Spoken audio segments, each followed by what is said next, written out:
Hasan, Jilatan itu. terima kasih sudah menaikkan. Gus, Nah, ada Gus undangan Hasan. Gus dari Z Putra tuh naik ke room Gus Wapi. Yuk kita ke sana yuk.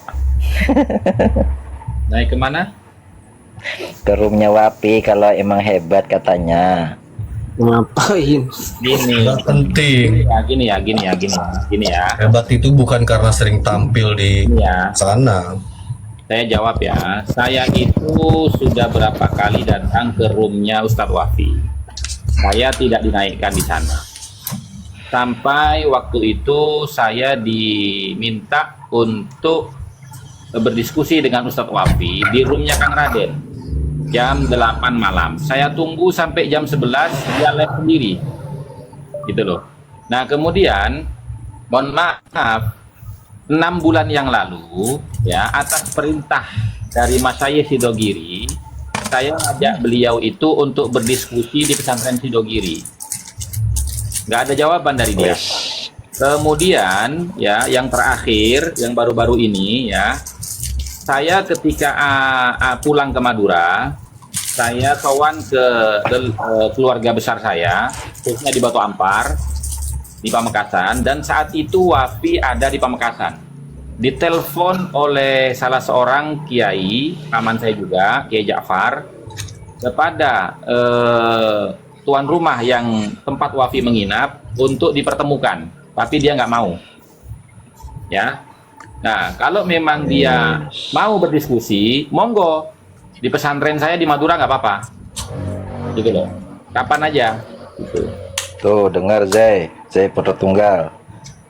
Oh, framing aja ente. Ya, Terima mohon maaf kasih. teman-teman ya, apalagi sekelas Ustadz Wafi ya, yang saya rasa pengetahuannya tentang ilmu nasab jauh di bawahnya Gus Rumel Abbas ya, jauh.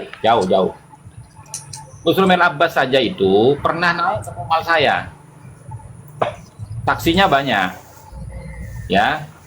Waktu itu sama Bang Alkemi juga naik ke tempat saya, diskusi dengan Bang Rumel santai-santai saja. Yang mana akhirnya kita sama Gus Rumel itu sama-sama sepakat perlunya mencari referensi Al-Janadi ketika menyebutkan Abdullah yang kemudian diasumsikan oleh Ali Asyakron dengan alibi mentasghir namanya menjadi Ubaidullah. Sepakat itu. Perlunya ada referensi kitab sebelumnya. Gitu loh. Bahkan bukan hanya Gus Rumel, Habib Soleh Alatos, Habib Ali Al-Jufri juga pernah naik di sini. Ya, itu beberapa bulan yang lalu. Dan sampai sekarang Habib Soleh dan Habib Ali itu belum kembali ke room saya untuk menyampaikan PR-nya. PR-nya apa? Mana surat rekomendasi dari Qadi Irak yang diminta oleh Salim bin Basri bin Ubaidillah, adiknya Alwi. Kemudian mana pernyataan dari 180 nasabah di zaman Ubaidillah ketika meminta pernyataan dan persaksian di hadapan para ulama-ulama Hadramut ketika di Makkah. Nah, itu dia mau mencari nih. Sampai sekarang belum ketemu. Gitu. Mohon maaf kalau dengan Ustadz Wafi ya, saya rasa begini, pelajari dulu tentang kaedah syuhra wal istifadah, syaratnya apa saja. Kemudian kaedah khattun nasabah itu syaratnya apa saja. Baru diskusi sama saya. Gitu. Dia cari panggung, Gus. Wafi cari panggung. Ya iya, kan dia sudah diundang kemana-mana sampai Kalimantan apa itu toh. Iyalah. Kalau kayak kita ini kan undang, paling kita ya cuman pencerahan di komal-komal YouTube aja, gitu loh. Narasinya juga kelihatannya mau pengen poligami tuh bocah. Ini kan sebenarnya Wafi itu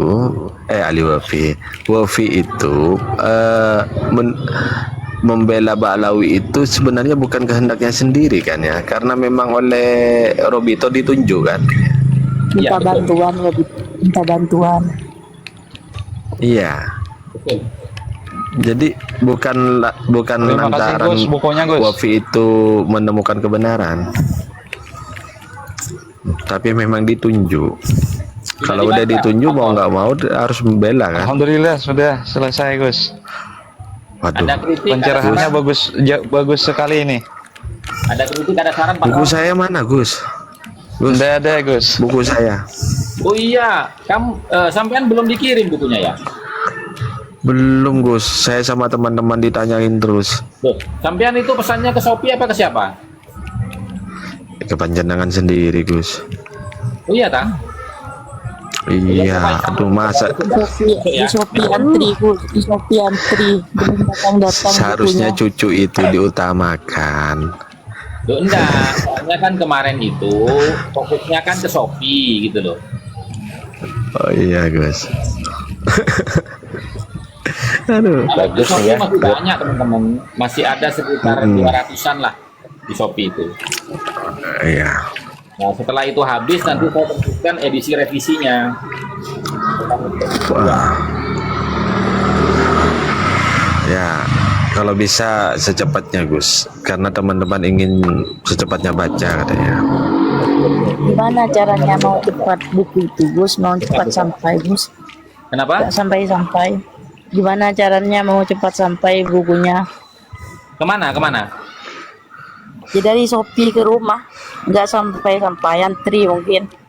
Biasanya Ya, kan sama cuma kurir. itu kalau tidak lintas pulau itu biasanya 2-3 hari udah nyampe lah, paling lama 4 hari. Iya, mungkin 4 hari. Memang Alexer di mana? Di Madura. Loh kalau di Madura, wah itu punyanya Ki Fauzan aja nyampe kok ke Pamekasan.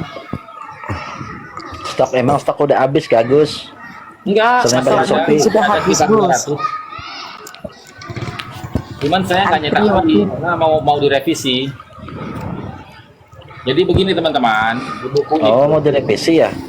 ya di buku itu ada beberapa beberapa kaedah atau takbir yang lupa mungkin saya sebutkan nama kitabnya dan halamannya. Oh, cuma itu doang ya? Oh, Ya. iya. Oh, jadi nggak ngaruh seperti apa sih? Sebenarnya Itu ya kapan dicetaknya, Gus? Pengalaman baca kitab sih nggak ngaruh. Iya. Itu kapan dicetaknya Gus? Yang mana? Yang revisi itu. Setelahnya ini habis. Tinggal 200 lagi. Jadi Oh, kelihatannya nunggu asik habis buat yang dimujakarahin 200 ya ya. Gus ya. Kenapa? Kalau dimujakarahin bagus ya. Insya Allah Rame tuh. bagus kalau di Muzakarohin. Oh, tuh mantep. Ya. Karena itu saya Dilema sampai ini. dari 7 kitab nasab. Kemudian juga dari apa namanya?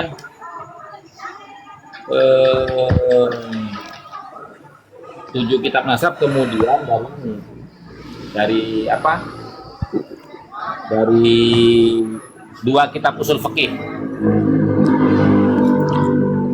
Ya lumayan lah Gus buat persiapan besok masail. Gitu ya. Apa itu kan buku penangkis Khabib ya. Jadi mun beda Khabib Dawir pas langsung tunjukkan buku itu langsung lari dia. Lari kalau ditunjukkan 13 poin teman-teman. Habis lari. Iya. Berarti ini taruh di ruang tamu ini Kang, bukunya Kang, biar aman dari Khabib Dawir. Enggak. Kalau dibuat kalau bisa kami kok. kalau Bagus. kami gini, kata kami kan apa namanya, kalau kami kadang-kadang bercanda. Sekarang ini cetak banyak-banyak fotonya Kiai Imad, lalu perbesar, letakin di muka pintu. Nah, Ini tunggu, mohon maaf Kang Yayan. Saya penasaran Ya. sama Kang Yayan. Kang Yayan, teman-teman sering nyebut Nggak Kang usah Yayan nih ditanya. Habib. nggak usah ditanya, jangan ditanya. Oh gitu ya. Iya, nggak usah ditanya. Menurut marganya Habib kayaknya yang nih kalau di Kalsel. Oh, nah, kan udah ah. Aku keluar aja deh. Aku keluar aja udah. Assalamualaikum, Oh, my sudah. boy. Sabar. Waalaikumsalam warahmatullahi wabarakatuh. Siapa ini ya? Agusti. Mbak. Oh, panjenengan Kang Gusti ya. Iya. Gimana? Itu Kang Gusti, panjenengan saya baru baca WA panjenengan tadi. Ya, panjenengan langsung nanya sama Gus Hasan aja, beliau kan pengurus Naat. Ya jangan sekarang dia itu Kang. Iya, Takutnya DM nanti itu di di publik. WA. Iya. Di WA. Saya takut jadi masa baru. Nah, bagi yang sudah nerima buku saya, itu silakan dibaca. Kemudian apa yang perlu dikritisi, apa yang perlu dikomentari atau didiskusikan silakan. Dari Gus Hasan, saya mau nanya nih, mungkin ada di dalam kitab itu ada nggak mengandung kitab sahabat di dalamnya, dalil-dalil kitab sahabat itu? Bunda, kitab sahabat itu edisi yang kedua. Oh, edisi kedua nanti. Ya. Jadi Boleh nggak sebelum edisi itu muncul, boleh nggak kita bahas di sini kitab sahabat? Nggak boleh. Nggak boleh. Saya ada kesamaan kemarin itu diskusi dengan Tengku Kori. Apakah Gus Hasan itu sama? Itunya apa titik temunya gitu? coba gimana? Bisa Gimana juga, pendapat Gus, deh. tentang sahabat? Ya kalau saya baca itu, saya bilang daftar pustaka ya, kalau di Kalimantan Tengah itu daftar pustaka. Jadi di situ ada dalil yang menyatakan bahwa Ahmad bin Isa itu bertemu seseorang kan. Yang dibahas itu bukan isi dari pertemuannya menurut saya di situ, tapi konteksnya itu yang dibahas bukan yang dibahas itu dari yang saya baca itu isi, tapi dari bahasan konteks pertemuannya. Apakah sampean sama itu? Jadi gini ya. Iya serius. Yang pertama, kitab sahabat itu apakah kitab nasab? Bukan. Kitab sahabat itu adalah kitab di mana muallifnya itu menceritakan tentang perjalanan rohaninya. Iya. Berikut dengan sanad keilmuan yang dia dapat. Nah itu dia Gus, ini dipakai sebagai kitab nasab. Saya pahamnya di sini ini adalah kitab masalah apa namanya tadi yang sampaikan itu sanad firqoh tasawuf, bukan makanya. Itu, tapi mereka menarasikan ini kitab salah satu kitab nasab, bahwa di dalamnya itu ada cerita-cerita. Tapi di situ konteksnya yang saya pahami, yang saya baca dari isi itu yang framing Ya, terus silakan. kalau bukunya belum laku banyak. Ebit Saputra Pratama, mohon maaf ya, alhamdulillah buku saya itu sudah laku 4.000 eksemplar dalam jangka waktu Alhamdulillah. sampai 1 bulan ya. Mantap itu. Jadi yang saya mau bahas di sini Gus, yang dibahas itu bukan isinya, tapi yang dibahas itu konteks pertemuan Ahmad bin Isa Ba'alawi, anak cucunya dari Imam Ali Al-Uraidi bin Ja'far Shodiq ini. Pertemuannya itu dalam Ahmad bin Isa dalam catatan Ba'alawi itu kan kalau nggak salah lahir 260. Kalau di riwayat lain itu 280. Nah wafat sepakatnya kalau nggak salah itu 345 kalau nggak salah. Sementara Abi Hasan Ali Hasan mau pesan katanya. Kenapa?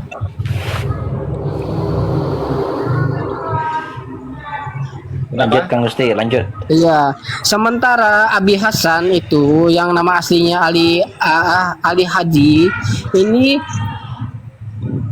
bersahabat dengan Ahmad bin Isa Ya, kan? katanya Gus, banyak yang nanya di bawah. Gimana? Nanyanya gimana, Alexa? Mau mesen Gus, mau mesen buku. Di Shopee, di Itu Shopee. nama Judul judulnya apa buku dan tadi? belinya 13 bagaimana volume. Gus, katanya Gus, tolong jangan lagi Gus. Kenapa? Ya silakan dulu Gus. Judul buku dan cara belinya. Judul buku nanti.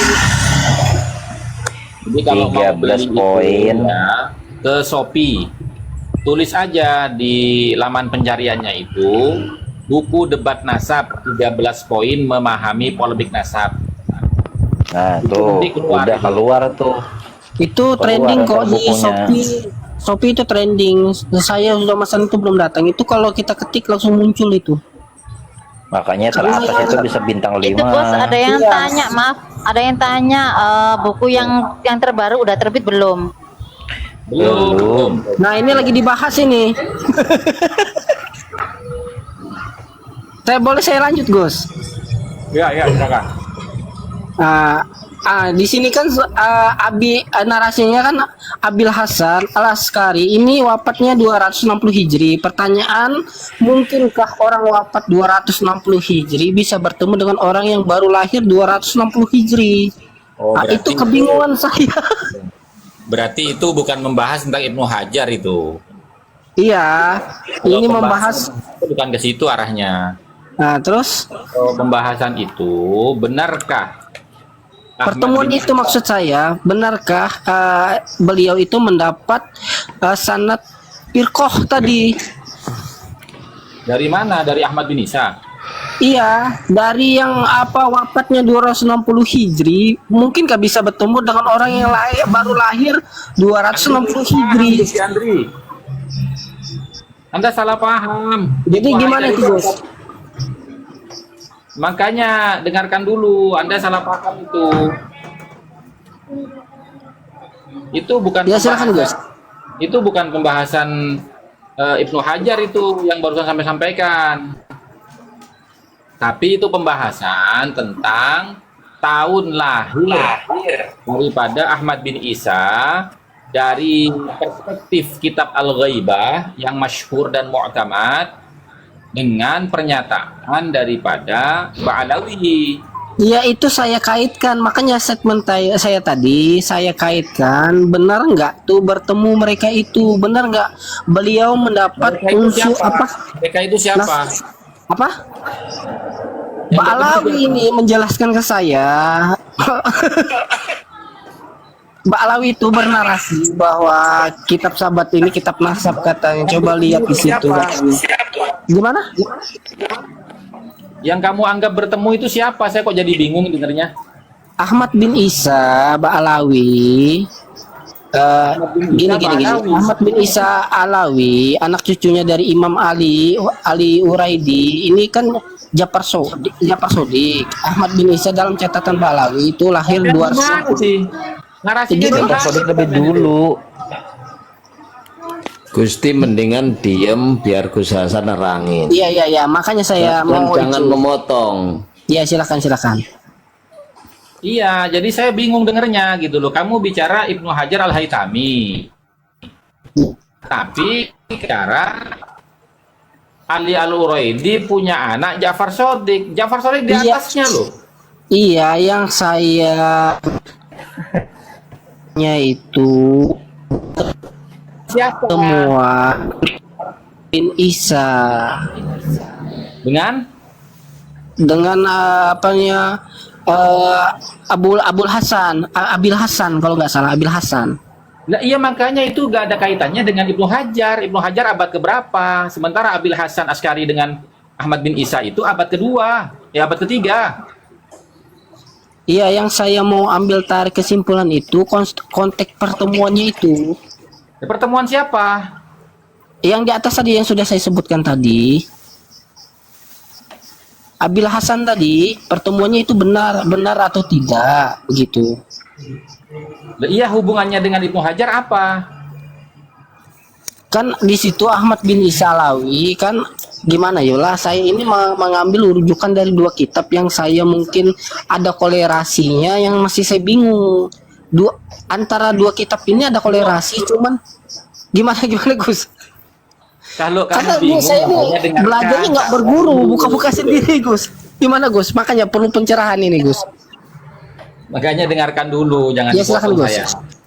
Udah diem aja, dimut aja, Gusti. Kalau sampean bicara tentang kitab sabatnya Ibnu Hajar, ya toh. Yang pertama yang kita harus pahami, ya, kitab sabat Ibnu Hajar itu bukan kitab nasab. Nah, tapi kitab sabat itu adalah kitab yang menceritakan tentang pengalaman spiritual pribadi daripada Ibnu Hajar, berikut dengan sanad keilmuan dari siapa saja yang mendapatkan ijazahnya. Nah, dari situ maka tidak bisa diambil sebagai referensi untuk mengisbat nasabnya Ba'alawi berdasarkan pernyataan Ibnu Hajar Al-Haytami. Alasannya begini, ya. Mereka berkata bahwasanya nasab mereka itu telah sabit, telah tetap. Yang menetapkan adalah Imam Ibnu Hajar Al-Haytami di dalam kitab sabatnya, ya, yaitu Imam Ibnu Hajar Al-Haytami itu bernama Ahmad bin Muhammad bin Ali bin Hajar Al-Haytami yang wafat pada 974 Hijriah. Dalam kitab sabat itu pada halaman 211 sampai 213 itu memang ada ibarat yang tertulis, ya, wa ibaratuhu li'anna masyayikhana min awwalihim ila muntahahum min alil baiti kullum min abihi, ya, wa ibaratuhu, dan ibaratnya itu li'anna masyayikhana, bahwasanya guru-guru kami min awwalihim, dari awalnya, ila muntahahum, sampai kepada puncaknya, min alil bait, itu semuanya dari ahlul bait, kullum min abihi, semuanya sanadnya dari bapaknya. Ini pernyataan Ibnu Hajar dalam kitab sabatnya, ya. Qala Al-Qutbu Abu Bakar Al-Idrus telah berkata, Al-Qutbu Abu Bakar Al-Idrus, labistuha min Abil Qutbi Abdillah Al-Idrus, saya mengambil sanad Lubsul Khirqah ini dari bapak saya, yaitu yang bernama Abdullah Al-Idrus. Bapak saya min abihi Abi Bakar, mengambil sanad dari bapaknya, yaitu Abu Bakar. Wa huwa min abihi Abdurrahman As-Segaf ila akhirih, dan dia mengambil sanad dari bapaknya Abdurrahman As-Segaf sampai kepada akhir daripada ta'bir ini, ya. Nah, maka qultu kitabu hadzal imam, kami berpendapat kitab imam ini, Ibnu Hajar ini, tidak menunjukkan bahwasanya dia itu menetapkan keabsahan nasabnya Ba'alawi. Kenapa? Satu, kitab ini bukan kitab nasab, yang mana tujuan penulisannya adalah untuk mengisbat nasab. Nah, bal, akan tetapi kitab ini adalah kitab yang menceritakan tentang sanad-sanad, ya. Kemudian di dalamnya juga menuturkan tentang sanad khirqah di dalam tasawuf. Selain sanad keilmuan, baik itu ilmu syariat, fikih maupun hadis ataupun tasawuf. Jadi ilmu syariat masuk ke dalam Mau visit masuk ke dalam kaidah ilmu nasab yang disampaikan oleh Tajuddin As-Subki dalam kitabnya Fatawa As-Subki, yaitu idza ra'ayna maktuban, apabila kita melihat sesuatu yang tertulis, laisa maksuduhu isbatan nasabi, yang maksud dan tujuannya bukan untuk mengisbat nasab. Seperti contoh kitab sabat ini bukan ditulis untuk tujuan mengisbat nasab, karena bukan kitab nasab. Nah, maka lam nahmilhu ala isbatin nasabi, kita tidak perlu membawanya sebagai referensi untuk mengisbat nasab. wala yajuzu, dan tidak boleh at-ta'alluqu bihi, berta'alluq kepadanya, idza kana maqsuduhu minhu ghairahu, apabila maksud dan tujuannya dari penulisan tersebut selain mengisbat akad. Jelas. Ini alasan pertama. Ya. Kemudian alasan yang kedua, bahwasanya Syekh Abu Bakar Al-Idrus itu wafat pada tahun 914 Hijri. Iya. Sementara Syekh Ibnu Hajar itu lahir pada tahun 909 Hijri. Nah Ya. itu maaf gue saya potong. Nah itu yang menjadi pertanyaan saya. Kok bisa orang yang kalau kita bisa Pertanyaannya itu, iya, kok bisa orang umur 5 tahun bisa dapat sanad firqoh? lah makanya jangan dipotong dulu, saya suruh. Iya, iya, silakan, Bos. Nah, maka Ibnu Hajar itu tidak pernah bertemu dengan Abu Bakar Al-Idrus, ya. Karena apa? Karena Abu Bakar Al-Idrus sudah wafat, ya. Kemudian beberapa tahun berikutnya Ibnu Hajar baru lahir, gitu loh. Nah, kemudian dari mana Ibnu Hajar itu mendapat sanad Lubsul Khirqah yang sanadnya bermuara kepada Abu Bakar Al-Idrus? Ya, ternyata dapat dari salah satu murid. Jadi antara Ibnu Hajar dengan Abu Bakar Al-Idrus tidak bertemu langsung. Tapi di antara Ibnu Hajar dan Abu Bakar Al-Idrus itu ada murid yang menjadi wasilahnya. Berarti tidak langsung. Itu yang pertama.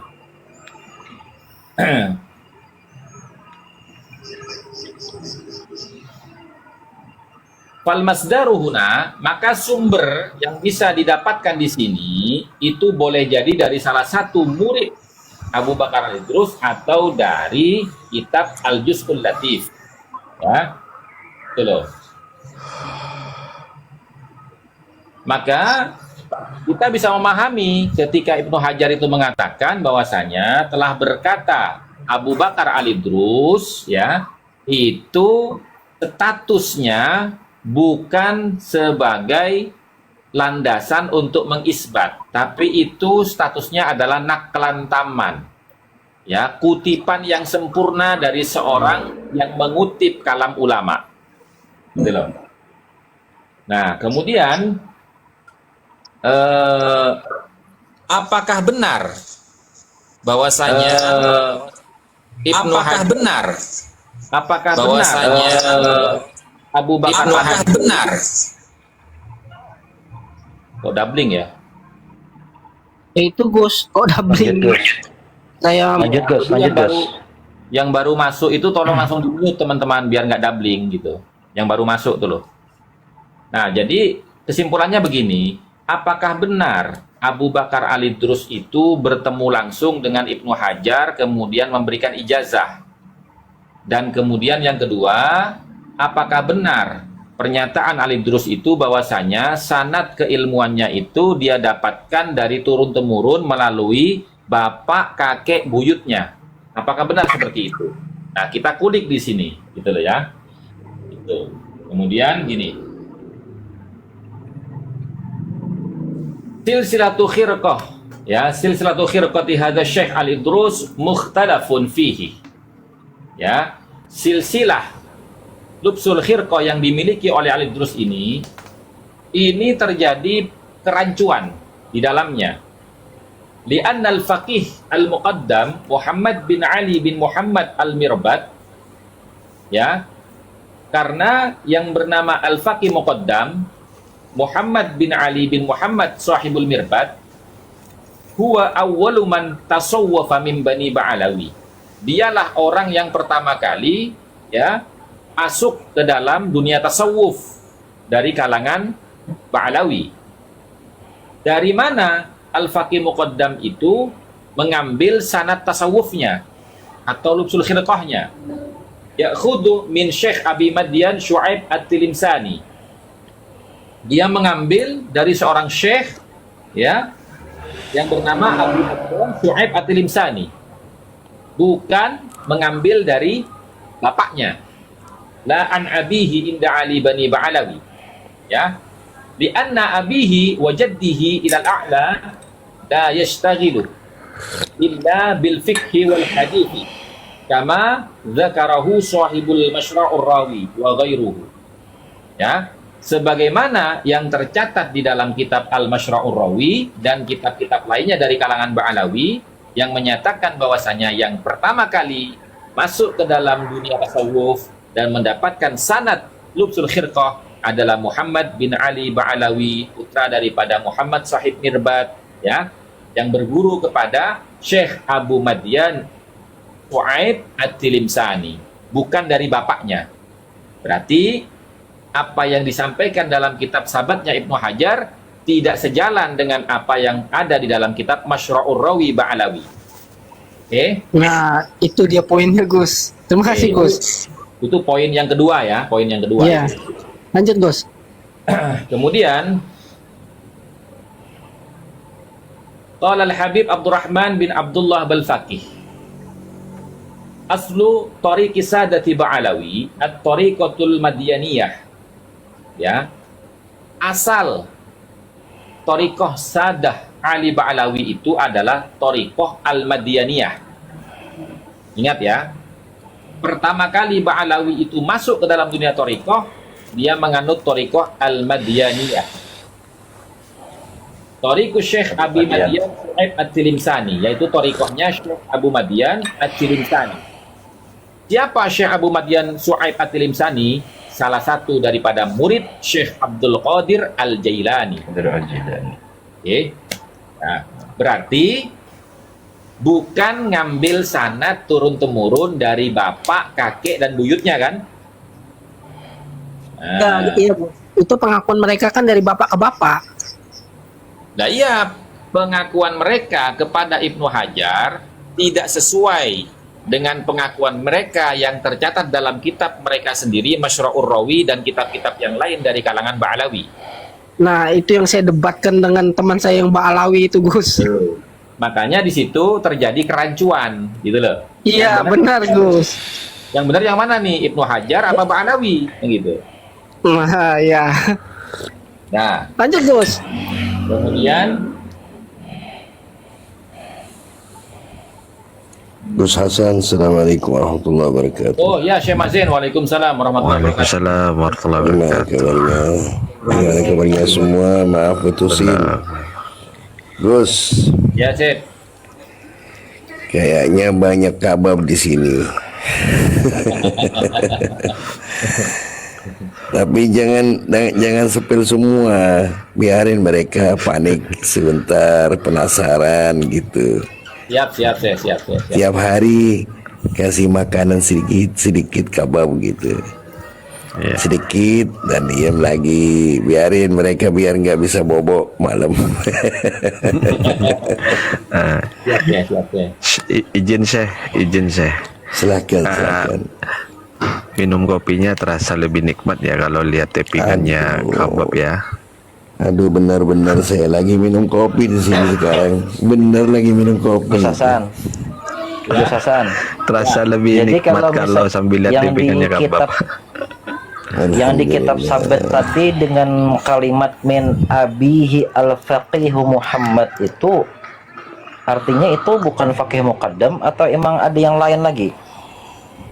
Pakai muqaddam. Oh, jadi benar itu emang itulah intinya kepada faqih muqaddam itu ya?